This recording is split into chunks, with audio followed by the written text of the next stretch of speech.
باب فی مقدار الماء الذی یجزی به الغسل۔ چونکہ پیچھے موجبات غسل کا بیان تھا، اب آلات غسل یعنی مائع غسل اس کا بیان ہے، اور پھر اس کے بعد کیفیت غسل کا ذکر ہے۔ پیچھے وضو کے باب میں بھی مصنف نے یہی ترتیب قائم کی تھی، پہلے موجبات وضو، پھر آلات وضو، اور پھر نفس وضو۔ یہاں پہ بھی اسی طریقے پر چلے ہیں۔ وہ پانی کی مقدار جس سے غسل کی کفایت ہو سکتی ہے یہاں پر اس کو بیان کیا گیا ہے۔ تو ادنا مقدار جواز کی جو مسنون مقدار ہے غسل کے حوالے سے وہ ایک سا ہے، ایک سا ہے یا 1.5 سا ہے، سمجھ آ رہی؟ دو مقدار احادیث میں منقول ہے۔ پیچھے جو روایت گزری تھی، روایات وضو کے باب میں کہ کتنی مقدار پانی سے وضو کرنا چاہیے، وہاں پہ یہ تھا کہ نبی علیہ السلام 1 سا پانی سے غسل کرتے تھے، اور یہاں پہ چونکہ فرق کا ذکر آ رہا ہے کہ ایک فرق پانی سے حضرت عائشہ اور نبی علیہ السلام دونوں غسل کرتے، اور فرق کی جو مقدار ہے وہ 3 سا ہے، تو 2 پہ تقسیم کیا جائے تو 1.5 سا بنتا ہے۔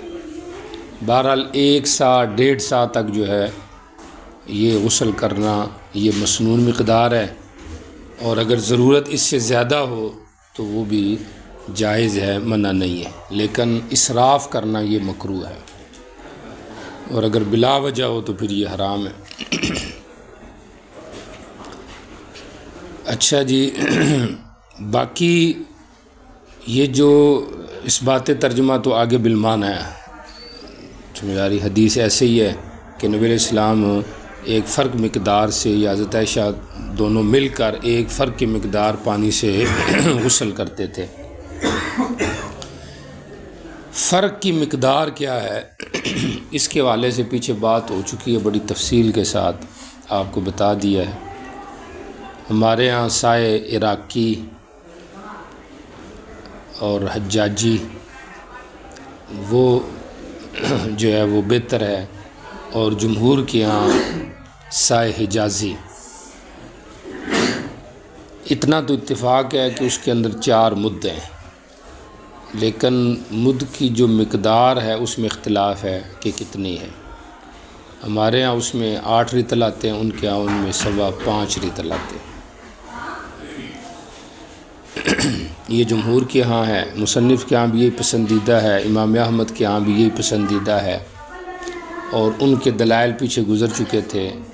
ایک دلیل یہ یہاں پر ہے، وہ بھی گزر چکی ہے کہ ایک فرق مقدار برتن کے پانی سے غسل کرتے تھے، اور فرق کی مقدار 3 سا ذکر کی گئی ہے۔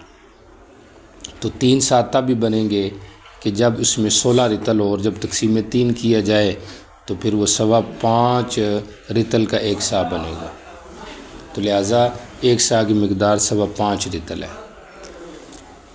ہم نے اس کا یہ جواب دیا ہے، پیچھے بھی گزر چکا ہے، یہاں پہ بھی آپ کو بتا رہے ہیں کہ فرق کی مقدار سے آپ نے غسل کیا ہے، لیکن وہ جو برتن تھا اس میں یہ نہیں ہے کہ وہ بھرا ہوا تھا، ممکن ہے وہ برتن کم ہو، بات سمجھ آ رہی؟ تو جب وہ کم ہو تو پھر یہ نہیں ثابت ہوگا کہ وہ 3 رطل اس کے اندر کیا تھا، پانی تھا، بلکہ یہی ہے کہ وہ برتن کم ہی ہوگا تاکہ یہ برابر ہو جائے 2 ساؤں کے پانی، اور یہ موافق ہو جائے گا اس حدیث میں جس میں یہ ہے کہ آپ 1 سا پانی سے غسل کرتے تھے۔ اور باقی یہ بات کہ فرق کی مقدار 16 رطل ہے، یہ تو حدیث میں نہیں ہے نا، یہ کسی لغوی کا قول ہے اور ہم پہ حجت نہیں، بات سمجھ آ گئی؟ ایک ان کی یہ دلیل تھی، اور دوسری ان کی دلیل فدیے کے باب میں کہ ہر مسکین کو نصف سا کھلانا ہے، ایک حدیث میں ہے، اور ایک روایت میں آتا ہے کہ ایک فرق دینا ہے، 6 مسکینوں کو فرق دینا ہے مقدار۔ اب وہ جو فرق کی مقدار دینا سمجھا رہے 6 مسکینوں کو، تو ویسے ہی جیسے نصف سا دینا ہے، تو مطلب یہ ہو گیا کہ فرق کی مقدار میں 3 سا آنے چاہیے، تب بھی 6 مسکینوں کو 3 سا جائے گا۔ ہر مسکین کو جو نصف سا دینا ہے تو 6 کو 3 سا بن گیا۔ اور دوسرا آ رہا ہے حدیث میں کہ ایک فرق دے دو، تو فرق میں 3 سا بن گئے۔ ہم نے کہا کہ اصل روایت یہی ہے لکل مسکین نصف ساعٍ۔ آگے جو روایت بالمعنی کر دیا کسی راوی نے، اور اس نے یہ کہا کہ چونکہ ایسے ہوگا تو اس نے کہا کہ فرق میں 16 رطل ہے، لہٰذا اس نے یہ روایت کر دی۔ سمجھ آ رہی؟ ایک واقعہ ان کی دلیل حضرت امام یوسف کا جو قول تھا، جو ان کا مناظرہ امام مالک سے ہوا، اور اہل مکہ کے لوگ جو ہے وہ اپنے سا لے کر آئے، تو ہم نے اس کے اوپر بھی بات کر دی ہے کہ وہ واقعہ مجہول ہے، امام یوسف سے رجوع ثابت نہیں ہے۔ اگر ہوتا تو امام محمد رحمہ اللہ اس کو کیا کرتے، ضرور نقل کرتے۔ ہمارے دلائل میں پیچھے گزر چکا ہے کان یتوضأ برطلین، اور ادھر حدیث میں کان یتوضأ بالمد، تو مد کی مقدار 2 رطل ہوگی۔ تو جب 2 رطل ہوگی تو اتنا تو اتفاق ہے کہ سا میں 4 رطل ہے، تو 2 رطل ایک مد میں، تو 4 رطل ایک سا میں، تو 8 رطل بن گئے۔ ٹھیک ہو گیا۔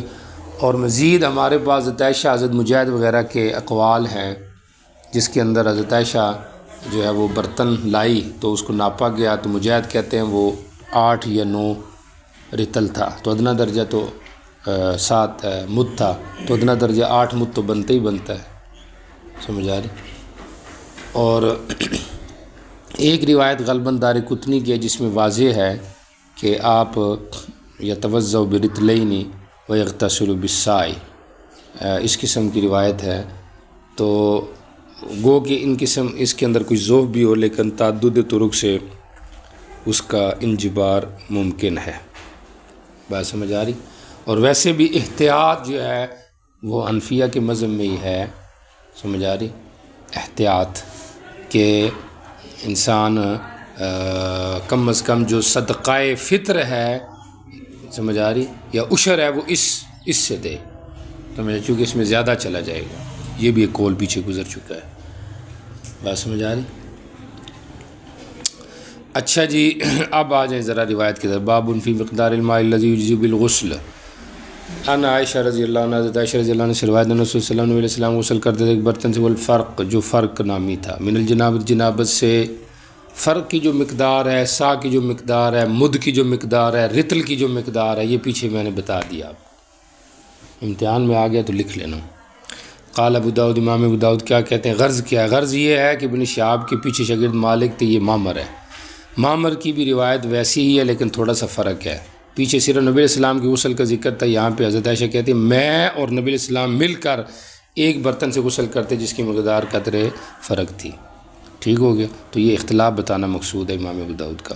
قال ابو داؤد، امام ابو داؤد کہتے ہیں ابن عیینہ نے مالک کی طرح روایت کی ہے، یعنی اس روایت کو قوت دے رہے ہیں جو شروع میں آئی تھی، جس میں صرف نبی علیہ السلام کے غسل کی مقدار کا ذکر ہے۔ قال ابو داؤد، امام ابو داؤد کہتے ہیں میں نے اپنے شیخ احمد بن حنبل سے سنا، وہ کہتے تھے فرق 16 رطل کا ہوتا ہے۔ ٹھیک ہو گیا۔ میں نے ان سے یہ بھی سنا، وہ کہا کرتے تھے ابن ابی ذئب کا سا جو ہے وہ 5.25 رطل ہے۔ یہ ابن ابی ذئب کون ہے؟ اس کے حوالے سے بھی آپ کو بتایا تھا، اس کو سا ابن ابی ذئب بھی کہتے ہیں۔ شاید یہ اس نام سے وہ سا معروف ہوگا، کیوں ہوگا؟ ہو سکتا ہے ان کی کوئی اس بارے میں تحقیق ہوگی جو مشہور ہوگی لوگوں میں، یا ہو سکتا ہے انہوں نے اس کو بنایا ہوگا، بناتے ہوں گے۔ سمجھ آ رہی؟ اور ویسے ابن ابی ذئب امام ابو داؤد کے استاذ ہیں۔ سمجھ آ رہی؟ ہو سکتا ہے ان کا جو سا ہے، سمجھ آ رہی، ان کے یہاں غصہ ہوتا ہوگا، تو مصنف کہہ رہے ہیں کہ وہ جو سا تھا وہ بھی 5.25 رطل کا تھا۔ قالا شیخ کہا کرتے تھے من قالا، جس نے کہا 8 رطل، قالا تو امام احمد کہتے تھے لیس ذالک محفوظ، یہ محفوظ نہیں، شاذ ہے، محفوظ روایات سے ثابت نہیں ہے بلکہ یہ شاذ ہے۔ سمجھ آ رہی؟ مطلب اس قسم کی جو روایات ہیں وہ ضعیف ہیں، اور ہم نے اس حوالے سے اس کے اوپر بات کر دی ہے کہ پیچھے جو روایت ہے وضو وغیرہ کی وہ صحیح روایت ہے، لہذا اس سے استدلال ٹھیک ہے. توزعوا برطلین، اور دوسری جگہ پہ ہے توزعوا بالمد. قال امام داؤد کہتے ہیں میں نے امام احمد سے سنا وہ کہا کرتے تھے جو صدقہ فطر میں ہمارے اس رتل سے دینا 5.25 رتل فقد اوفا، تو اس نے پورا صدقہ فطر ادا کر دیا. تو جو کریں سمجھے بات کو. سا کا جو جو ہوتا ہے نا سا، اس میں یہ کیلی مقدار ہے سا والی، ٹھیک ہو گیا. اگر اس کو آپ وزن میں لے کے جائیں گے تو رتل کے اعتبار سے اس کا وزن ہوتا ہے. سمجھ آ رہی؟ تو آپ اس کو سمجھیں. امام احمد نے یہ مسئلہ بیان کیا کہ اگر کوئی بندہ صدقہ فطر میں 5.25 رتل دے نا، چونکہ 5.25 رتل وزن ہی کی پیمائش ہے سا کے ساتھ، سا کیلی چیز ہے، اس کی وزنی پیمائش 5.25 رتل ہے. تو اگر کوئی بندہ صدقہ فطر میں 5.25 رتل دے، سمجھ آئے صدقہ فطر مثلا کھجور وغیرہ سے، تو وہ کہتے ہیں کہ یہ اس کا صدقہ فطر ادا ہوگا. یعنی وہ یہ شک نہ کرے کہ لو جی میں نے کس سے دینا ہے، کہ سا سے ہی دینا تھا، یہ تو میں وزن سے دے رہا ہوں. تو کہتے ہیں اس میں کوئی حرج نہیں. فقد اوفا، اس نے پورا ادا کر دیا. یعنی مقصد کیا تھا کہ اس سا کی پیمائش 5.25 رتل ہی بنتی ہے، اس میں کوئی شک نہیں. قیل لہو، امام احمد سے کہا گیا السیحانی ثقیل، سیحانی سیحان کی طرف نسبت ہے، یہ کھجور ہے. سمجھ آ رہی؟ مدینہ کی ایک کھجور ہے، عمدہ قسم کی، عام کھجوروں سے ذرا مہنگی ہے. ان سے یہ پوچھا گیا کہ سیحانی جو کھجور ہے یہ تو ثقیل بھاری ہے، کیا اس کا بھی جو صدقہ فطر ہے وہ 5.25 رتل ہی دینا ہے یا اس سے زیادہ دینا ہے؟ سمجھ آ رہی؟ چونکہ ثقیل ہے اور سا کے اندر وہ زیادہ آتی ہے. دیکھیں نا ثقیل چیز کا ٹھوس ہوتی ہے نا، اس کا حجم کم ہوتا ہے لیکن وزن زیادہ ہوتا ہے. تو سیحانی ثقیل ہے، سمجھ آ رہی؟ اس کا جو سا ہے وہ وزن کے اعتبار سے 5.25 رتل نہیں بلکہ زیادہ بنتا ہے. سمجھ آ رہی؟ تو سیحانی ثقیل ہے، اس کے لحاظ سے آپ کی کیا رائے ہے؟ اس کا بھی 5.25 رتل دینا ہے وزن کے اعتبار سے، یا پھر اس سے کچھ زیادہ دینا ہے؟ سیحانی ثقیل ہے، اس کا ایک سا کا وزن 5.25 رتل نہیں بلکہ زیادہ بنے گا، چونکہ سا میں وہ زیادہ آتی ہے، ٹھوس ہے نا. تو قال السیحانی اطیب، امام احمد نے پوچھا سائل سے مجھے یہ بتاؤ کہ سیحانی کھجور اطیب ہے، سمجھ آ رہی، عمدہ ہے. اب جب انہوں نے یہ سوال کیا کہ سیحانی عمدہ ہے، پھر ان کے ذہن میں یہ آئی بات، اوہو اس میں تو عمدہ غیر عمدہ ہونے کی بات ہی نہیں. سمجھ آ رہی؟ بات تو پورے سا کی ہے. سمجھ آ رہی؟ اس میں عمدہ غیر عمدہ ہونے کی بات ہی نہیں کہ وہ عمدہ ہے یا غیر عمدہ ہے. تو میں نے ویسے اسے پوچھ لیا کہ بھئی وہ عمدہ ہے کہ نہیں ہے. سمجھ آ رہی؟ تو ساتھ ہی کہا لا ادری، میں نہیں جانتا، مجھے نہیں پتہ اس مسئلے کا. سمجھ آ رہی؟ السیحانی اطیب، ایک سیحانی اطیب کے دو مطلب ہیں. ایک مطلب دوسرا میں وہ بھی پہلے بتا رہا ہوں. سیحانی اطیب، امام احمد نے کہا سیحانی اطیب، سیحانی زیادہ بہتر ہے، عمدہ ہے کفایت میں. یعنی اگر سیحانی سے وہ دے،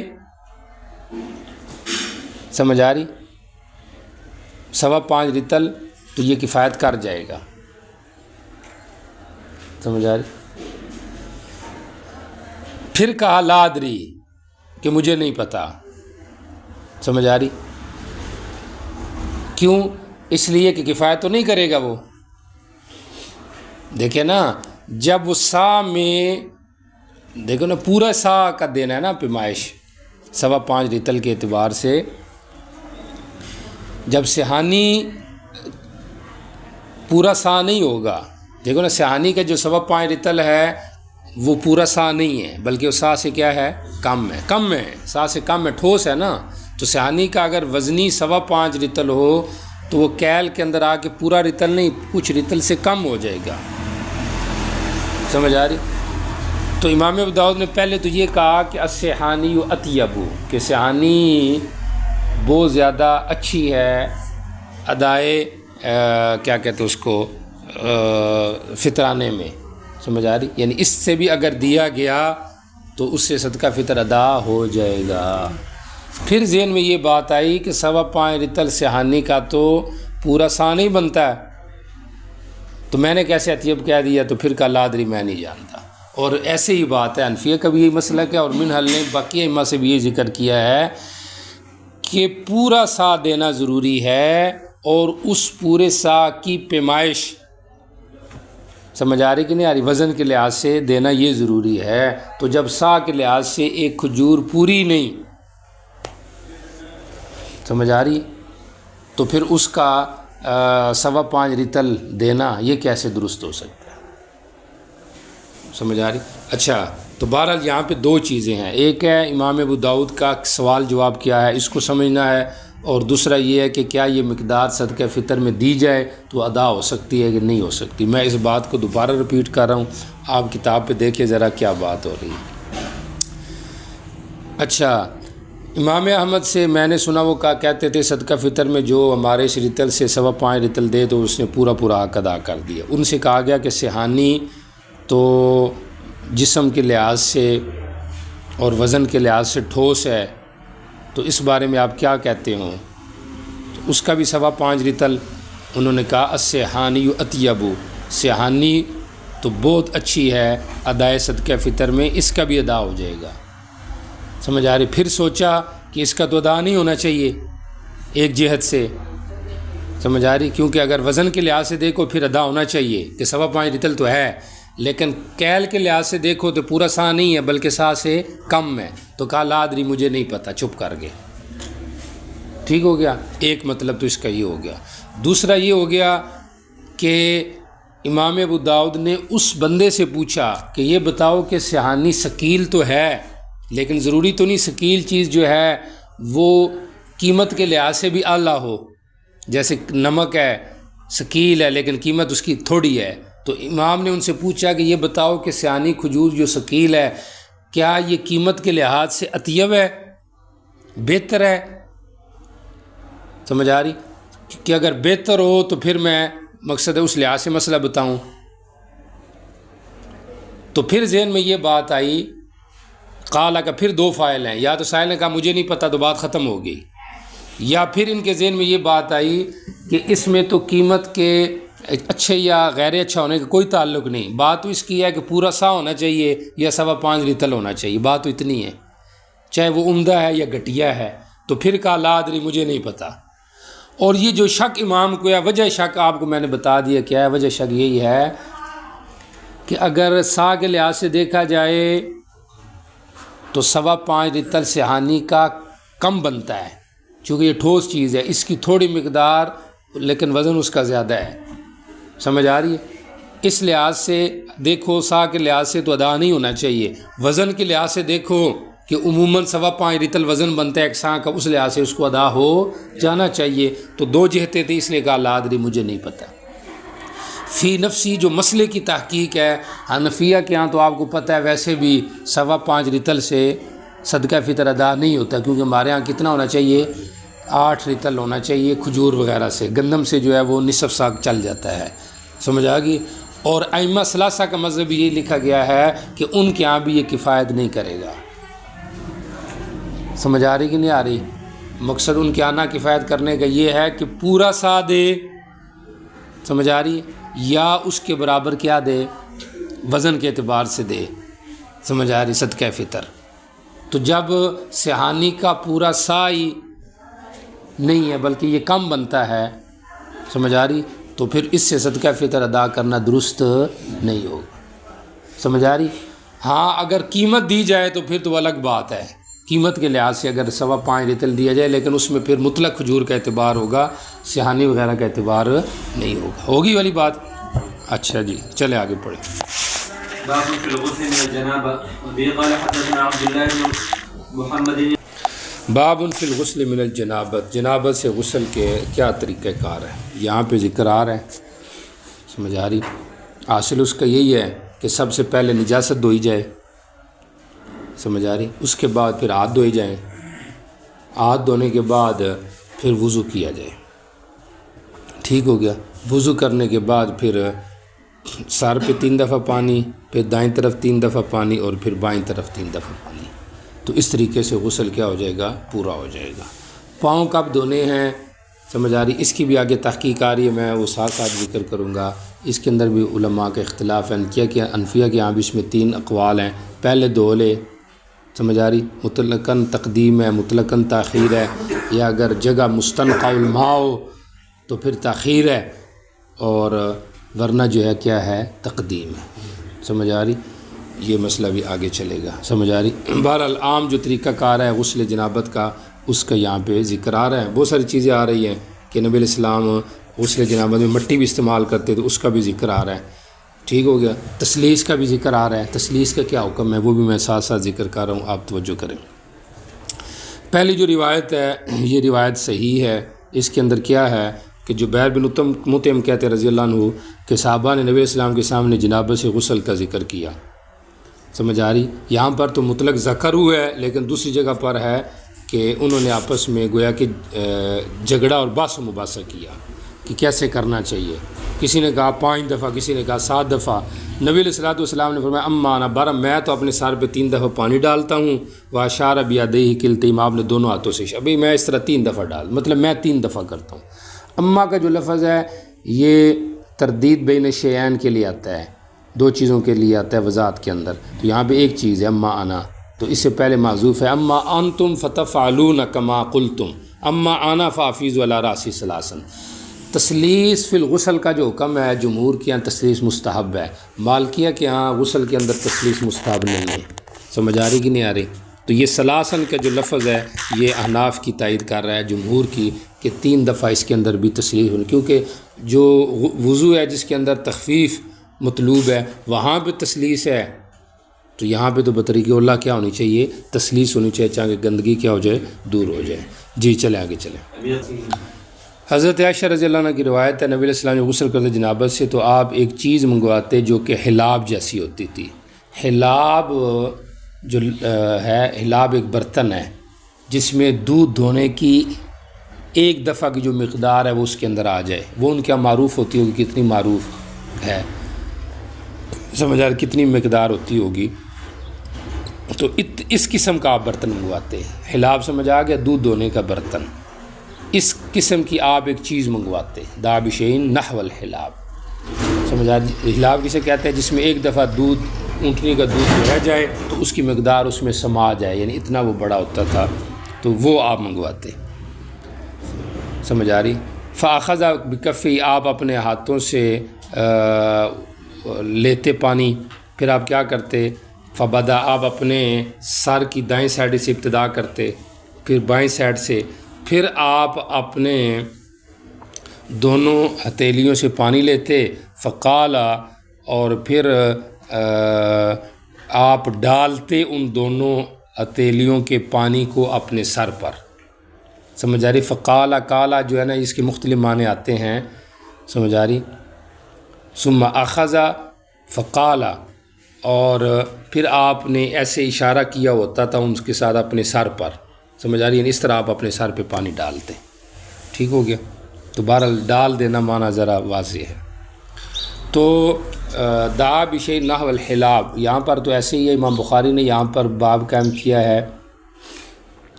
باب من بدا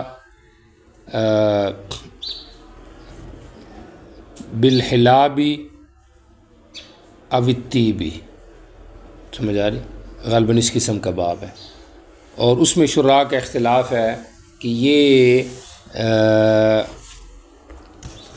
طیب کیا چیز ہے.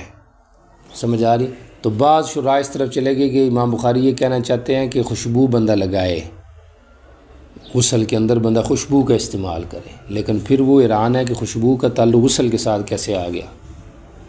سمجھ آ رہی؟ تو پھر کہا کہ امام بخاری کو اصل میں وام لگا ہے، غلطی لگ گئی ان سے. سمجھ آ رہی؟ کہ انہوں نے یہ سمجھا کہ یہ کوئی حلاب جو ہے یہ کوئی خوشبو والی چیز ہے جو نبی علیہ السلام کیا کرتے تھے، غسل میں استعمال کرتے تھے. سمجھ آ رہی؟ اس لیے انہوں نے طیب کا لفظ عنوان کے اندر ذکر کر دیا، حالانکہ ایسی بات نہیں ہے۔ پھر کسی نے کہا نہیں یہ حلاب لفظ نہیں، یہ جلاب لفظ ہے، مائع گلاب کو کہتے ہیں۔ تو امام بخاری غسل کے اندر خوشبو وغیرہ کا استعمال ذکر کر رہے ہیں، سمجھ آ رہی؟ بہرحال وہاں پر جو باب ہے اس کے اندر طیب سے مراد اگر طیب کیا جائے، سمجھ آ رہی؟ باب من بدا بالحلاب والطیب یعنی والاناء الطیب، عمدہ برتن طیب بنایا جائے تشدید یا کے ساتھ تو پھر معنی ٹھیک ہو جاتا ہے، سمجھ آ رہی؟ خوشبو نہیں ذکر کر رہے، بلکہ امام بخاری یہ کہتے ہیں کہ حلاب جیسا عمدہ برتن اگر کوئی بندہ استعمال کرے تو یہ نبی علیہ السلام سے ثابت ہے، سمجھ آ رہی؟ چونکہ نبی علیہ السلام غسل کس میں کرتے تھے؟ اس میں آتا ہے نا کہ کان یغتسل من اناء فیہ اثر العجین، جس میں آٹے کا اثر ہوتا تھا، سمجھ آ رہی؟ تو آٹے کے اثر والا برتن یا دودھ کے اثر والا برتن جیسے کہ حلاب وغیرہ ہو گیا، تو یہ برتن جو کھانے پینے کے عمدے ہی ہوتے ہیں نا، تو اس قسم کے اگر بندہ استعمال کرے غسل کے اندر تو یہ درست ہے۔ تو اگر یہ تعویل کی جائے تو پھر اس امام بخاری سے اعتراض ہٹ جاتا ہے۔ جی چلے بہرحال جی میں اپنی ماں اور خالہ کے ساتھ عائشہ کے پاس گیا اور ایک نے ان میں سے نبی علیہ السلام سے سوال کیا، جی غسل کیسے کرتے ہو آپ؟ نبی علیہ السلام تو جی نماز والا وضو کرتے، پھر سر پر 3 دفعہ پانی ڈالتے، عام تو اپنے سروں پہ جی 5 دفعہ ڈالتے ہیں، من اجل ظفری میڈیوں کی وجہ سے، ظفر بھی ٹھیک ہے ظفر بھی ٹھیک ہے، سمجھ آ رہی؟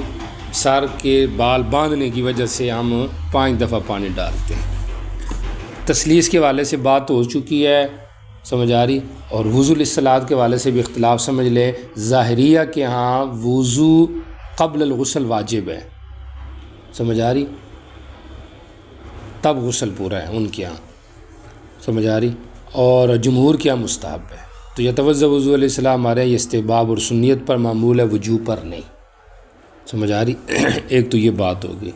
باقی یہاں پر 5 دفعہ ڈالنے کا ذکر ہے، آگے آپ اپنی ایک بیوی کو بتا رہے ہیں کہ 3 دفعہ ڈال لیں کافی ہو جائے گا، تو اب ادھر 5 ہے ادھر 3 ہے، سمجھ آ رہی؟ تو یا تو تطبیق دے دو یا ترجیح دے دو۔ تطبیق دے دو تو تب بھی ٹھیک ہے کہ اگر عذر ہے، شک ہے کہ ابھی مینڈی پوری تر نہیں ہوئی تو پھر تو بندہ 5 دفعہ ڈال لے، عورت کے لیے 5 دفعہ تک کی اجازت ہے، سمجھ آ رہی؟ اور اگر اسی کو ترجیح دینی ہے تب بھی ٹھیک ہے، چونکہ یہ روایت ضعیف ہے، اس کے اندر ایک راوی ہے جمیع بن عمیر، یہ متکلم فی راوی ہے، لہٰذا اس روایت کو ترجیح ہے۔ عورت کے لیے بھی مسنون ہے کہ وہ 3 دفعہ ڈالیں، سمجھ آ رہی؟ باقی مینڈیوں کے حوالے سے شاید آگے بھی بات آئے گی کہ اگر مینڈی بال عورت کے مظفور ہوں ان کا دھونا ضروری نہیں، صرف اندر جڑوں تک پانی پہنچانا ضروری ہے، جمہور کا یہی مسلک ہے، سمجھ آ رہی؟ بعض تابعین کا یہ ہے کہ نہیں مینڈی کھولے، جیسے ابراہیم نخعی کہتے ہیں، لیکن جمہور کہتے ہیں نہیں اندر ہی پانی بھی، کیونکہ اس میں حرج ہے کھولنے میں۔ لیکن اگر مرد کی مینڈیاں ہیں تو اس کا بالاتفاق دھونا ضروری ہے، اور اس کے لیے کیوں یہ ضروری ہے اس کی علت آگے اس باب کے آخر کے اندر آ رہی ہے، سمجھ آ رہی؟ چونکہ عورت کے لیے تو عذر ہے لیکن مرد کے لیے تو عذر نہیں ہے، مرد کے لیے تو یہ ہے کہ وہ مینڈی کیوں بناتا ہے، سمجھ آ رہی؟ جی چلیں۔ اچھا، مصنف اپنے اساتذہ کا اختلاف لفظی جو ہے وہ ذکر کر رہا ہے، جس کا تعلق معنی کے اختلاف کے ساتھ، اور وہ دیکھ لیں مسدد کے الفاظ کیا تھے؟ اذا اغتسل من الجنابتی، آگے غسل یدی، آپ اپنے ہاتھ دھوتے، یعنی سب سے پہلے آپ کیا کرتے؟ ہاتھ دھوتے، ٹھیک ہو گیا۔ اور سلیمان کی جو الفاظ ہے اس کے اندر کیا؟ یبدأ فیفرغ بیمینی، کہ سب سے پہلے آپ ہاتھ نہیں بلکہ پانی ڈالتے، سمجھ آ رہی؟ تو یہ کہ اختلاف تھا جی۔ برتن کو دائیں ہاتھ پر انڈیلتے، سمجھ آ رہی؟ جی چلیں۔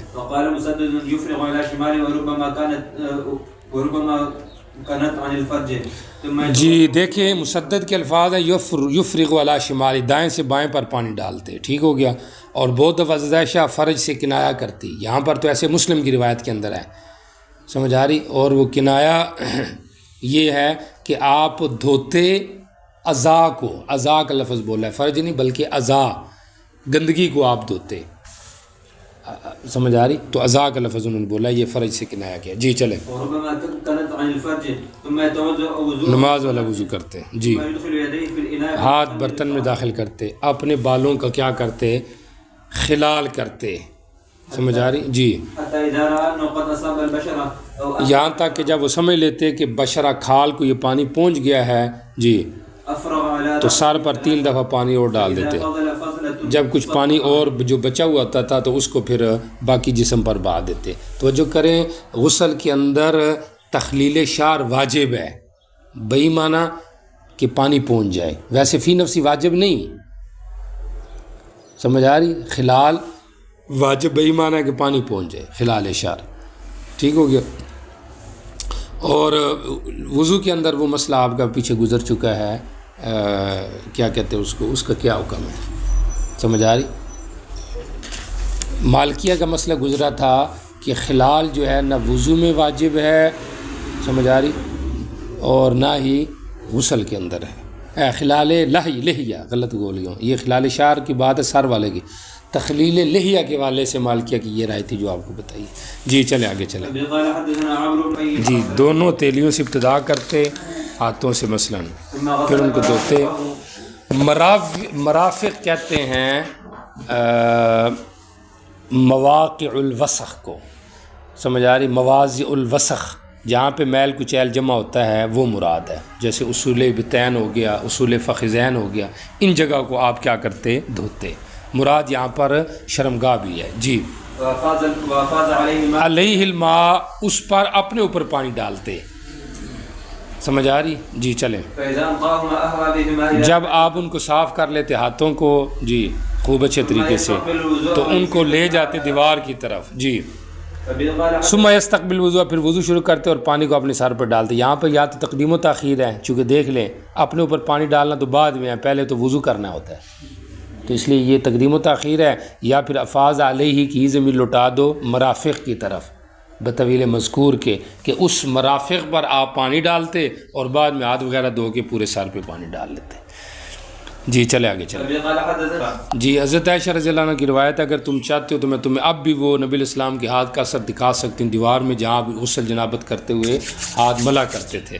تو مقصد یہ ہے کہ تنظیف کے لیے غسل کے اندر مٹی کا استعمال، ختمی پتوں کا یا دانوں کا استعمال یا صابن کا استعمال، یہ بہتر اور مسنون ہے. باقی روایت فی نفسی یہ کیا ہے؟ ضعیف ہے، چونکہ شابی کا سماع حضرت عائشہ رضی اللہ عنہ سے نہیں ہے. جی چلے آگے چلیں. جی میں نے نبی الاسلام کے لیے غسلن کا معنی مائع غسل جو ہے وہ مراد ہے، بلکہ غسل کا جو برتن ہے، غسل کا برتن کو غسلن کہا جاتا ہے. جی رکھا کہ جس کے ذریعے سے آپ جنابت سے غسل کریں. جی آپ نے برتن کو دائیں ہاتھ پہ انڈیلا، جی 2-3 دفعہ دھویا، جی ہاتھ زمین پر مارے پھر اس کو دھویا. جی کلی اور استنشاق کیا. جی ایک طرف ہٹ گئے، جی پھر پاؤں دھویا. میں نے آپ کو مندیل دیا، جی تو لیا، آپ نے لیا نہیں، پانی جھاڑ رہے تھے اپنے جسم سے. جی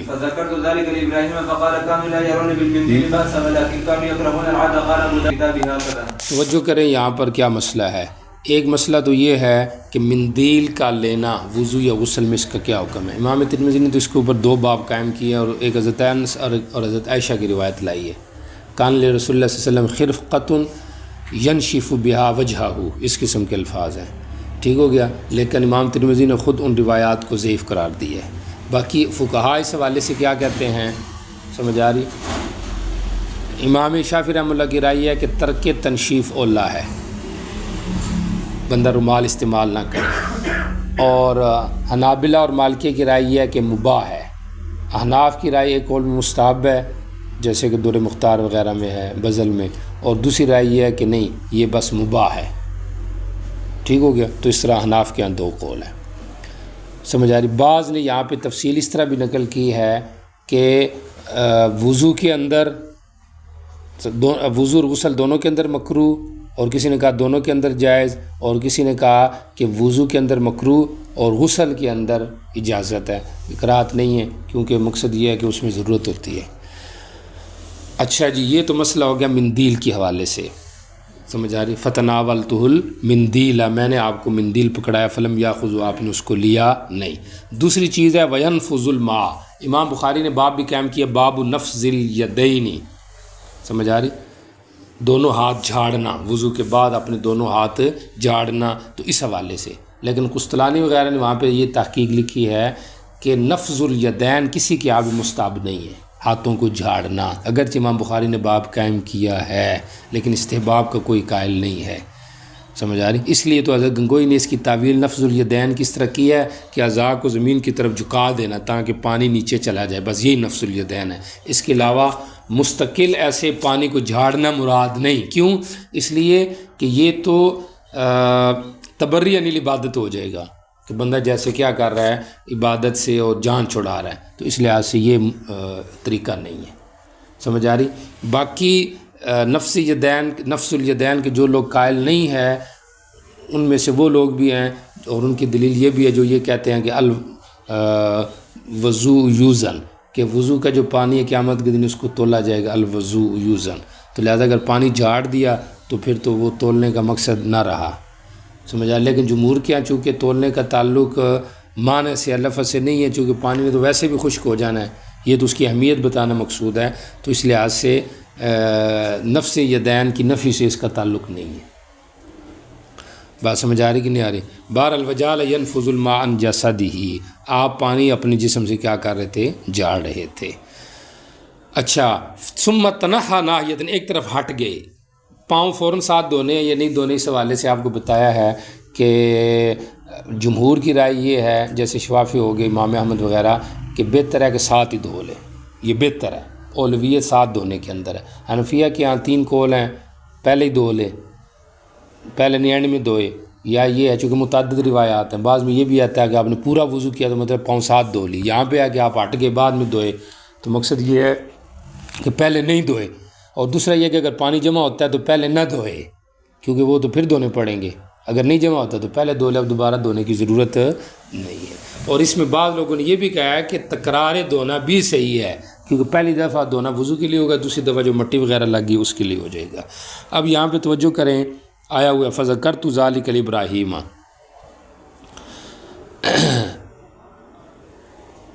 اچھا جی، میں نے ابراہیم کے سامنے اس حدیث کا ذکر کیا، سمجھ آ رہی؟ ابراہیم نخعی کے سامنے، آمش کہتے ہیں کہ میں نے ابراہیم کے سامنے اس کا ذکر کیا کہ یہ جو بات ہے تولیے والی، اس کا کیا حکم ہے؟ تو فقالت، انہوں نے آگے سے جواب دیا، کانوا لا یرون بالمندیل باسن، صحابہ مندیل کے استعمال میں حرج نہیں سمجھتے تھے، ولیکن یکرہون للعادت، لیکن وہ عادت بنانے کو نہ سمجھ، یعنی بندہ عادی ہو جائے، اس طرح نہ کرے، کبھی کبھی استعمال کر لے، ہو گیا۔ قال ابو داؤد، امام ابو داؤد کہتے ہیں، میں مسدد کہا کرتے تھے، میں نے اپنی شیخ عبداللہ بن داؤد سے کہا، کانوا یکرہون للعادت، یہ لفظ العادت ہے یا للعادتی ہے؟ تو فقال ہاکذا ہوا، تو انہوں نے کہا وہ اسی طرح العادت ہے، نہیں ہے للعادتی ہے، یہ ہاکذا ہوا ہے اسی طرح للعادتی ہے، لیکن میں نے اپنی کتاب میں العادتی پایا، اس لیے میں نے اسی طرح نقل کر دی۔ گل سمجھ آ گئی کہ یہ یکرہون العادت ہے، یہ یکرہون للعادتی ہے، اس کے اوپر سوال تھا، تو اس نے کہا کہ ہے تو یہ للعادتی بنتا ہے، لیکن کتاب میں نے ایسے ہی دیکھا کہ العادت لکھا ہوا تھا تو میں نے بھی آگے العادتی بتا دیا۔ گل سمجھ آ گئی؟ ایک تو اس کا یہ مطلب ہے، دوسری ہے کہ اس کا مطلب اور بھی ہو سکتا ہے، سمجھ آ رہی؟ وہ دیکھے کیا ہے کہ مسدد کہتے ہیں، میں نے عبداللہ سے کہا کانوا یکرہون، کہ یہ جو حکم، چونکہ 2 لفظ پیچھے گزرے ہیں، لا یرون باسن یعنی لا باسا اور یکرہون، حالانکہ ان دونوں میں فرق ہے، کراہت اور لا باس ہوتا ہے جواز کے لیے، اور کراہت وہ ہوتی ہے تحریمی بھی ہوتی ہے اور کراہت تنزیہی بھی ہوتی ہے، سمجھ آ رہی کہ نہیں آ رہی؟ تو مسدد کہتے ہیں، میں نے عبداللہ سے کہا کہ کان یکرہون، سمجھ آ رہی؟ للعادتی، یہ جو آپ کہہ رہے ہیں کہ کان یکرہون للعادتی، تو حکم کراہت کا ہی ہے نا، سمجھ آ رہی؟ آپ کو یقین ہے کہ یہ کراہتی کا حکم ہے؟ تو فقال ہاکذا ہوا، تو انہوں نے کہا اسی طرح ہے، کراہت کے حکم ہے، سمجھ آ رہی؟ کس کا حکم ہے؟ کراہت ہی کا حکم ہے۔ اس کی وجہ یہ ہے کہ ولیکن، وہ پیچھے ولیکن آیا نا، اور متن میں وہ جو ابراہیم کا قول تھا تو اس کے اندر ولیکن کا لفظ ہے، تو کہتا ہے ولیکن جو لفظ ہے نا الاخری، تو یہ میں نے اپنی کتاب میں بھی ایسے پایا ہے، تو مطلب کراہت کا حکم یہ یقینی ہے، کراہت کا حکم یہ کیا ہے؟ یقینی ہے۔ تو پہلی جو توجیہ تھی اس کے مطابق لفظ العادتی یا للعادت میں اختلاف تھا کہ یہ لفظ کیا ہے، اور یہ جو دوسری توجیہ بتائی ہے اس کے اندر حکم کراہت کے بارے میں کہ یہ جو کراہت کا حکم ہے یہ واقعتاً ہے نا، سمجھ آ رہی؟ تو انہوں نے کہا جی بالکل ہے، کیونکہ لیکن سے آخر تک جو عبارت ہے یہ میں نے اپنی کتاب میں پائی ہے۔ ٹھیک ہو گیا جی، چلے آگے چلو۔ دیکھیں شعبہ کی روایت ہے، شعبہ ابن دینار کی، کہ ابن عباس جب غسل کرتے جنابت سے تو دائیں ہاتھ سے بائیں ہاتھ پہ پانی انڈیلتے 7 دفعہ، ٹھیک ہو گیا، پھر شرمگاہ دھوتے، ایک دفعہ وہ بھول گئے، سمجھ آ رہی؟ کم افرغہ کہ انہوں نے کتنی دفعہ ڈالا ہے، مجھ سے پوچھنے لگے کم افرغت، میں نے کتنی دفعہ ڈالا ہے، فسالنی کم افرغت، جی چلیں۔ میں نے کہا مجھے نہیں پتا، انہوں نے کہا تیرا ستیہ ناس ہو، جی تجھے جاننے سے کس نے روکا ہے؟ تو جو ادھر ساتھ بیٹھا ہوا ہے، شاگرد ہے نا، ڈانٹ رہے ہیں ان کو، تو ویسے ہی بیٹھا ہوا ہے، توجہ تو کر کے بات کیا چل رہی ہے، جی پھر نماز کا وضو کیا، جی جلد پر پانی ڈالا، کہا اس طرح نبی علیہ السلام وضو کیا کرتے تھے۔ اصل میں 7 دفعہ جنابت سے جو غسل کا حکم تھا نا یہ پہلے تھا، منسوخ ہو چکا ہے، تو حضرت ابن عباس اپنے شاگرد کو اس منسوخ حکم کی طبی تعلیم دے رہے ہیں، اور بعض اوقات ایک چیز منسوخ ہوتی ہے، مرجوع ہوتی ہے، لیکن اس کی تعلیم بھی تو دی جاتی ہے، جیسے علوم عالیہ جو ہیں ان کی کوئی اہمیت تو نہیں ہے لیکن اس کا فائدہ تو ہوتا ہے نا، تو یہ بھی اسی قبیلے سے تھا کہ وہ ان کو یہ تعلیم دے رہے ہیں کہ یہ بھی ایک وقت میں حکم تھا، سمجھ آ رہی؟ جیسے کہ بلکہ آگے ایک روایت میں آ رہا ہے، وہاں پہ بھی یہ بات آ رہی ہے۔ تو حضرت ابن عباس جو تھے جنابت سے غلط غسل 7 مرار 7 دفعہ، تو بعض صحابہ کی عادت تھی کہ وہ منسوخ احکام پر بھی عمل کیا کر لیا کرتے تھے، لیکن اس لحاظ سے نہیں کہ اب یہ مسنون ہے، سمجھ آ رہی، بلکہ سمجھ آ رہی ایک ذاتی رائے کی حیثیت سے۔ جی چلیں، یہاں پہ کیا ہے کہ نمازیں 50 تھی، آپ کو پتہ ہے، پھر 5 رہ گئی، غسل میں جنابت 7 دفعہ تھا، پھر 1 دفعہ رہ گیا، ٹھیک ہو گیا، اور کپڑے کو پیشاب سے دھونا یہ بھی 7 دفعہ تھا۔ نبی علیہ السلام اللہ سے مانگتے رہے یہاں تک کہ نمازیں 5 رہ گئی، غسل جنابت سے 1 دفعہ اور کپڑا پیشاب میں ہو تو اس سے 1 دفعہ دھونا، یہی رہ گیا، سمجھ آ رہی؟ اچھا، پچھلی جو روایت تھی وہ ضعیف تھی، چونکہ شعبہ بن دینار جو ہے یہ ضعیف راوی تھا۔ ادھر جو روایت ہے سمجھ آ رہی، یہ بھی روایت ضعیف ہے، چونکہ اس کے اندر ایوب ابن جابر عبداللہ ابن عصم یہ راوی ضعیف ہیں۔ باقی بہرحال یہ بات اپنی جگہ پر مسلم ہے کہ غسل من الجنابت پہلے 7 دفعہ تھا، بعد میں اس میں آسانی پیدا ہو گئی، اور کپڑے کو 1 ہی دفعہ دھونا، سمجھ آ رہی؟ شوافی اور جمہور کی رائے یہ ہے کہ 1 دفعہ دھونا، اس سے کپڑا پاک ہو جائے گا۔ حنفیہ کیا 1 دفعہ دھونے سے نہیں 3 دفعہ دھونے سے پاک ہوگا۔ ہماری دلیل استيقظ أحدكم من منامه لا يغمسن يده في الإناء يغسل ثلاثا، دیکھو شک ہے 3 دفعہ دھونے کا ذکر ہے، اور ایسے ولوغ غسل اناء احدکم اذا بلغ فی القلب ان یغسل 3 مرات، اس قسم کے لفظ ہیں، تو کتے کی دفعہ بھی 3 دفعہ دھونا ہے، تو جب وہاں پہ جہاں احتمال نجاست ہے 3 دفعہ ہے تو تیقن میں تو 3 دفعہ بدری کی اولا ہونا چاہیے۔ بات سمجھ آ گئی کہ نہیں آگے؟ تو بہرحال یہ ان کی شوافی وغیرہ کی دلیل بنتا ہے غسل البول من الثوب مرتن، سمجھ آ گئی؟ جی چلے آگے چلو۔ ہر بال کے نیچے جنابت ہے، بال دو وہ بشر کو صاف کرو، کھال۔ حارث ابن وجیہ اس کی حدیث منکر ہے، منکر کی 2 تعریفیں آپ نے پڑھ لی ہے جس میں راوی متفرد ہو، اس لحاظ سے یہ منکر بنتی ہے، جو کہ اس میں حارث ابن وجیہ راوی وہ ضعیف ہے، باقی ثقات کی مخالفت کرے وہ ترجمہ یہاں پر نہیں ہے۔ یہ جو لفظ انق البشر ہے، اس سے استدلال کیا ہے بعض لوگوں نے کہ مزمزہ واجب ہے دھونا، ٹھیک ہو گیا، مزمزہ غسل کے اندر جو ہے نا یہ فرض ہے، چونکہ بشر کا لفظ ہے تو منہ بھی جو ہے نا یہ بشر کے اندر ہی آتا ہے، لہذا اس کو بھی دھویا جائے گا، سمجھ آ رہی؟ خطابی نے اس کی تردید کی اور اس نے کہا کہ نہیں، بشر کا تعلق ظاہر کے ساتھ ہے، اور جو منہ ہے اس کو غالباً ادامہ کا لفظ انہوں نے کہا اس کو اوپر بولا جاتا ہے، بشر نہیں بولا جاتا، لہذا مزمزہ کا وجوب اس سے نہیں ثابت ہوتا۔ لیکن انفیہ نے کہا کہ نہیں، ایسی بات نہیں ہے، منہ بھی ظاہر ہے اور بشر میں ہی آئے گا۔ کیوں؟ اسی وجہ سے تو اگر ایک آدمی صائم ہے اور منہ میں کلی کرتا ہے، پانی ڈالتا ہے، تو اس کا روزہ نہیں ٹوٹتا، تو لہٰذا یہ بھی باہر کے اندر آئے گا، اس کا بھی دھونا یہ کیا ہے؟ فرض ہے۔ جی چلیں۔ روایت ضعیف ہے چونکہ اس میں عطاء بن صائب راوی جو ہے نا یہ متکلم فی اور ضعیف ہے۔ حضرت علی رضی اللہ عنہ سے روایت نبی علیہ السلام نے فرمایا جو ایک بال بھی جگہ چھوڑ دے جنابت سے تو اس کو نہیں دھوئے تو اس کے ساتھ اس طرح کیا جائے گا جہنم سے۔ قضا و قضا کنایا ہے، سمجھ آ رہی؟ کس سے کنایا ہے؟ عدد سے، اور مراد اس سے اضعاف مضاعفہ جہنم ہے، یعنی اس کو بہت زیادہ جہنم میں داخل کیا جائے گا اور اس کو جہنم کی سزا دی جائے گی۔ حضرت علی کہتے ہیں اسی وجہ سے تو میں نے اپنے سر سے دشمنی کی کہ یہ کہ کہیں کل کو مجھے جہنم میں نہ لے جائے۔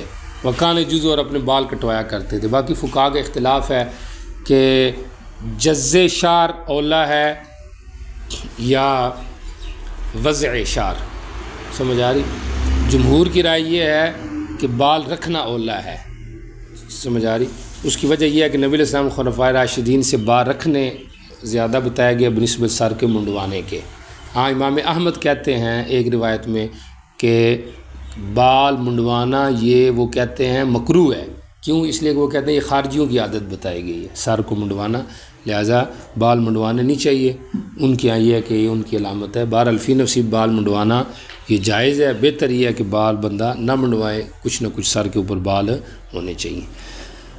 جی تو یہ ایک لمبا سلسلہ تھا غسل کی، جو اس کے اندر احکام تقریباً 11 احادیث سے ذکر کیا، جیسے صفت الوضو میں وضو کے متعلق لمبی، اس طرح غسل کے اندر بھی لمبی مصنف نے احادیث جو ہے نا وہ بتائی ہیں۔ جی چلیں۔ باب فی الوضوء بعد الغسل، قال حدثنا عبد الله عن بعد الغسل۔ وضو بعد الغسل کے والے سے آپ کو بتا دیا ہے کہ غسل میں وضو آ جاتا ہے، الگ سے ضرورت نہیں، ایسے ہی بعد میں بھی وضو کی ضرورت نہیں۔ سمجھ، قبل الغسل وضو کے بارے میں زاریہ کہتے تھے واجب تھے۔ امام احمد کی یہ رائے ہے کہ اگر حدث دونوں ہیں اصغر اور اکبر تو پھر یا تو غسل میں وضو کی نیت کرے، اور اگر اس میں نیت نہیں کرتا تو الگ سے کرے۔ تو بہرحال یہ ان کی تردید کر رہا ہے حنابلہ کی، سمجھ آ رہی؟ کیونکہ یہاں پہ مطلقاً آیا ہے کہ وہی غسل اس کے لیے ہو جاتا تھا، الگ سے آپ وضو نہیں کرتے تھے۔ حضرت عائشہ رضی اللہ عنہ کی روایت ہے نبی علیہ السلام غسل کرتے، 2 رکعتیں پڑھتے، یہ سنتے، اور پھر فجر کی نماز بھی پڑھتے صلاۃ الغدات۔ ولا اراہو، اور میں نہیں دیکھتی تھی آپ کو کہ آپ نے غسل کے بعد کوئی نیا وضو کیا ہو، اسی غسل کے وضو سے، غسل والے وضو سے آپ کام چلاتے۔ بات سمجھ آ رہی کہ نہیں آ رہی؟ تو چونکہ غسل کے اندر وضو خود ہو جاتا ہے، ایک تو وہ ہو گیا، اور نہ بھی ہوتا ہو نیرا غسل، چونکہ نیرا غسل آپ کو پتہ ہے بغیر وضو کے بھی غسل تو ہو جاتا ہے نا، تو وہ نیرا غسل بھی کفایت کر جائے گا وضو سے۔ جی چلیں۔ باب فی المرأة هل تنقض غسل۔ جی عورت، چونکہ غسل کی بات آ گئی ہے نا، تو اس میں عورت کے جو مخصوص مسائل ہیں کہ کیا وہ غسل کے وقت اپنے بال کھولے گی، تو اس کے حوالے سے آپ کو بتا دیا ہے۔ ابراہیم نخعی کے یہاں لازمی کھولنا ہے، جمہور کے یہاں کھولنا ضروری نہیں، بس اصول شعر کو جو ہے یہ ترک کرنا ضروری ہے۔ جی چلیں۔ ایک مسلمانوں کی عورت، جی زہیر کہتے ہیں انا قالت، کہ وہ خود پوچھنے والی ہے، سمجھ آ رہی ہے؟ تو کوئی عورت پوچھ رہی ہے یا خود ام سلمہ پوچھ رہی ہے، اس میں روات کا اختلاف ہے، احادیث کے بھی لفظی اختلاف موجود ہیں۔ تو بات یہ ہے، تطبیق یہ دی گئی ہے کہ اس عورت نے کہا نبی حضرت ام سلمہ کو، حضرت ام سلمہ نے پوچھا اس عورت کے لیے، تو جہاں حضرت ام سلمہ کی طرف نسبت ہے حقیقی ہے کیونکہ پوچھنے والی وہ ہے، اور جہاں پہ اس عورت کی طرف ہے تو مجازن ہے کیونکہ اس کے لیے پوچھا گیا ہے۔ جی چلیں۔ یا رسول اللہ انی امرأة اشد ظفر رأسی، جی میں یہ کرتی ہوں جنابت کے لیے اس کو کھولوں، قال انما یکفیک ان تجھے کافی ہے کہ تو اپنے اوپر 3 دفعہ چلو بھر کے پانی ڈالے، تحفینی۔ جی فقال زہیر تحفی علیہ 3 حصیات من ماء ثم تفیض علی سائر، پھر باقی جسم پہ پانی ڈال دے، پس اچانک تو کیا ہو چکی ہے؟ پاک ہو چکی ہے، بس اس میں یہ چیز ہو گئی ہے۔ جی چلے آگے چلیں۔ جی یہاں پہ جو روایت ہے وہ ام سلمہ کی ہے، اور شاگرد ان کے اس مقبوری ہیں، ٹھیک ہو گیا۔ ایک عورت آئی، میں نے نبی علیہ السلام سے پوچھا، آپ نے کہا اپنی مینڈیوں کو دبا، ہر ہفنے اور چلو ڈالنے کے وقت مقصد یہ ہے کہ جڑوں تک پانی پہنچے. جب مینڈی دبائے گی تو نیچے جڑوں تک پانی پہنچ جائے گا اور مینڈی بھی کسی حد تک آپس میں بھیگ جائیں گی. تو اس طرح کر کے تو کیا کر دبا. جی چلے جی. ایک کو جنابت پہنچتی تو وہ 3 حفنات 3 چلو لیتے پانی کی. جی اپنے دونوں ہاتھوں سے سر پہ ڈالتی. جی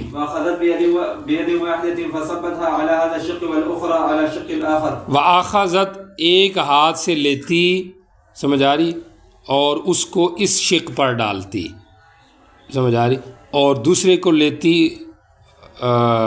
ٹھیک ہو گیا اور اس کو دوسری شق پر ڈالتی سمجھ آ رہی. مقصد کیا ہے کہ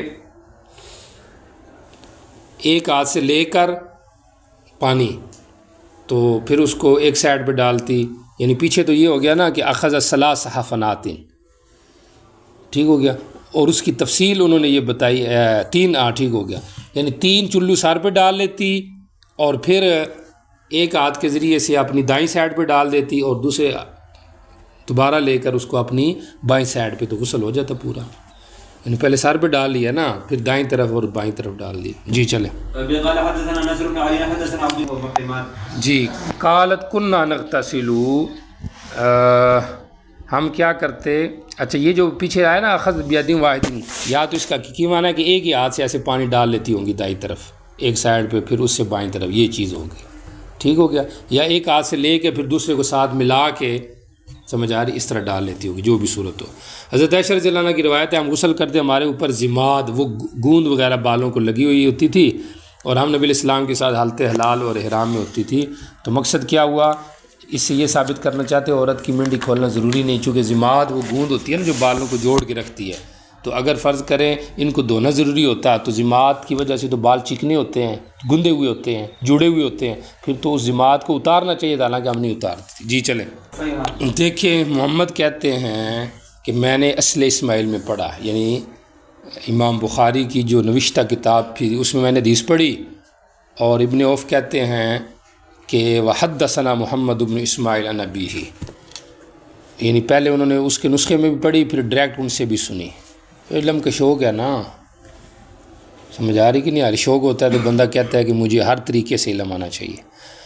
اچھا فتویٰ دیا مجھے جبیر بن نفیر نے غسل جنابت کے بارے میں ان الفاظ میں کہ صوبان نے ان کو بتایا جبیر وغیرہ کو کہ انہوں نے نبی علیہ السلام سے پوچھا تھا یعنی صحابہ نے اس بارے میں.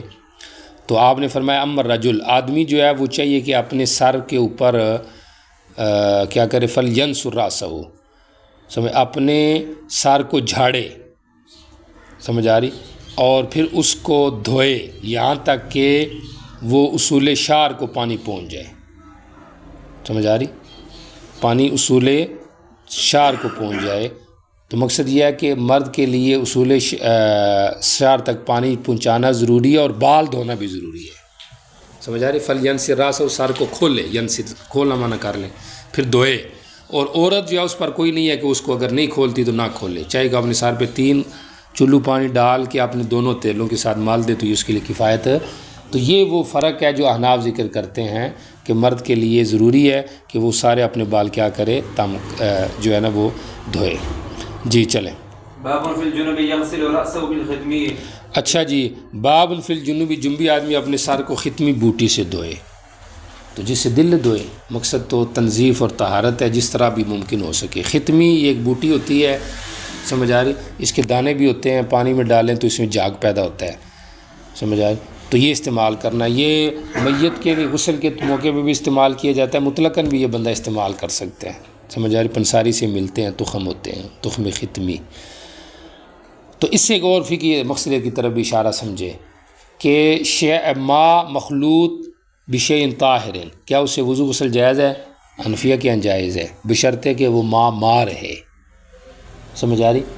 مائے مقید نہ بنے مائے معرف بشک بن جائے یعنی مائے بیر اس کو ہم کہہ سکیں سمجھ آ رہی. مائے صابن ہم اس کو کہہ سکیں کہ اس میں صابن ملا ہوا ہے سمجھ آ رہی. لیکن مقصد یہ ہے کہ وہ ماں ہو سمجھ آ رہی وہ جوس وغیرہ نہ ہو کوئی اور اس کے اوپر اطلاق نہ کیا جاتا ہو. جمہور کیا یہ ہے کہ مائے مطلق ہونا چاہیے. اگر ماں مقید تھوڑا سا بھی ہو گیا سمجھ آ رہی؟ اس میں مخلوط کوئی بھی چیز مل گئی ہو تو اسے وضو غسل جائز نہیں، وہ اگرچہ خود پاک ہے۔ سمجھ آ رہی؟ ہماری دلیل یہ ہے، دیکھو آپ سر کو ختمی بوٹی سے دھویا کرتے تھے، میت کو بھی ختمی بوٹی سے غسل دینا جائز ہے۔ شفاف وغیرہ نے پھر ابن حجر وغیرہ ابن رسلان نے یہ کہا کہ وہ غسل ہوتا ہی تنظیف کے لیے ہے، تطہیر کے لیے نہیں ہوتا میت کو، لہذا بات تو چاہ رہی ہے غسل جو تطہیر کا ہو۔ ابن رسلان نے کہا کہ ممکن ہے ختمی بوٹی کو ویسے باہر رکھ کے اوپر پانی ڈالنا ہو، لیکن اس کا فائدہ کیا ہے؟ سمجھ آ رہی؟ تو اس لحاظ سے ہمارے یہاں میت ناپاک ہو جاتی ہے، بندہ مرتا ہے نا ناپاک ہو جاتا ہے، اس لیے اس کو دھویا جاتا ہے، لیکن اس کا پاک ہونا یہ خلاف قیاس ہے، ورنہ تو اس کو پاک ہونا ہی نہیں چاہیے، کیونکہ پاک ہونے کے لیے ایک تو بات ہے زندگی ضروری ہے، تب ہم یہ کہہ سکتے ہیں کہ یہ چیز پاک ہے یا ناپاک ہے۔ سمجھ آ رہی؟ تو اور دوسری بات یہ ہے کہ اس میں تو وہ مبالغہ نہیں کیا جاتا، سمجھ آ رہی کہ پورے منہ میں دھویا جائے میت کے، بعض اوقات منہ بند ہی رہ جاتا ہے، سمجھ آ رہی؟ تو اس لحاظ سے یہ خلاف قیاس اس کا غسل ثابت ہے، اور یہ کس کے لیے ہے؟ تطہیر کے لیے۔ روایت اگرچہ ضعیف ہے، دیکھیں اس کے اندر جو راوی ہے راجل من بنی سواتا مجہول ہے۔ ان نبی صلی اللہ علیہ وسلم کان یغسل الراس، اپنے سر کو دھوتے ختمی بوٹی سے اور وہ جنبی ہوتے، تازی و بذالک، آپ اسی سے کفایت کریں اور اس کے اوپر مزید پانی نہیں ڈالتے تھے تاکہ وہ اثر زائل ہو جائے، اس طرح نہیں کرتے۔ جی چلیں یہ پڑھ لو۔ باب في الجنب يغسل راسه بالتكبير. قال حدثنا محمد بن جعفر بن زياد حدثنا شريك عن سعيد بن وهب عن شبه عليه۔ ماقبل سے ربط دیکھیے، پیچھے موجبات غسل میں منی کا ذکر تھا، اب مزی کا ذکر آ گیا، لیکن چونکہ مزی تو موجب غسل نہیں، تو مصنف یہی ثابت کرنا چاہتے ہیں کہ یہ موجب غسل نہیں ہے، یا ربط یہ ہو جائے گا چونکہ پیچھے غسل کا ذکر آیا تو غسل کے بعد کپڑوں کا استعمال ہوتا ہے، تو یہاں پہ ان کپڑوں کے متعلق بتایا کہ اگر کپڑوں پہ کوئی مزی وغیرہ کا اثر ہے تو بس بندہ اس کو دھو لے، یہ کفایت کر جائے گا، اس کو بندہ استعمال کر سکتا ہے۔ یہ نہیں کہ مزی لگ گئی کپڑے کو اب سب بھی دھونا ہے، سب نہیں دھونا، بس وہ مقام دھو لیا جائے تو کافی ہے۔ باب، یہ باب ہے اس پانی کے بارے میں جو مرد عورت کے درمیان آ جاتا ہے، یعنی مزی کا، اس کے حوالے سے یہ باب ہے۔ روایت اگرچہ ضعیف ہے چونکہ اس میں راوی مجہول ہے، راجل من بنی سواتا۔ حضرت عائشہ رضی اللہ عنہ سے روایت ہے اس پانی کے بارے میں جو مرد عورت کے درمیان آ جاتا ہے، تو قال فرماتی نبی علیہ السلام یاخذ کفا من ماء، اور یہ حکم جیسے مزی کا ہے منی کا بھی یہی حکم ہے، آپ پتیلی پانی کی لیتے اور اس کو ڈال دیتے، پانی کے لے کر پانی پر ڈالتے یعنی منی پر، ثم یاخذ، پھر ایک اور ہتھیلی چلو پانی کا لے کر، ثم یصب علی، پھر اس کے اوپر ڈالتے، سمجھ آ رہی؟ تو اس طریقے سے آپ وہ حصہ صاف کرتے، سمجھ آ رہی؟ مطلب اس کو دھو لیا کرتے تھے۔ اب یہ جو دھونا ہے حنفیہ حنابلہ کے ہاں یہ وجوباً ہے، چونکہ ہمارے ہاں منی جو ہے یہ ناپاک ہے، شوافے اور مالکیہ کے ہاں چونکہ یہ پاک ہے، سمجھ آ رہی؟ شوافے اور کیا کہتے ہیں اس کو حنابلہ کے ہاں، ہمارے اور مالکیہ کے ہاں یہ ناپاک ہے اس لیے وجوباً ہے، شوافے اور حنابلہ کے ہاں یہ پاک ہے اس لیے ان کے ہاں یہ تعبداً ہے اور تنظیفاً ہے، سمجھ آ رہی؟ اگر یہ منی ہے اور اگر یہ مزی ہے تو پھر